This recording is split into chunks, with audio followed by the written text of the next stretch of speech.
அவ்வளோ வேகமாவோட போயிட்டேன். தம்பி முருகேசா இந்த பார் அண்ணனை பாருப்பா. தம்பி கண்ணா ஏதாவது பேசுப்பா. தம்பி ஏதாவது பேசுப்பா. ஏன்பா ஒன்னு அவன அந்த வீடு கூட்டு போனான்னு சொன்னல, இப்ப பாத்தியா அரெஸ்ட் பண்ணி வேன்ல ஏத்தும் போது பெரிய மட்டும் சிரிக்கிற மாதிரி அப்படியே உறைஞ்சு போய் நிக்கிறான்.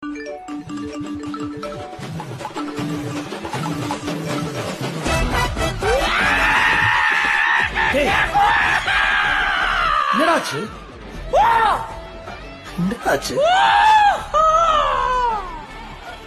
சார் அது உங்களுக்கு சொன்னா புரியாது சார்.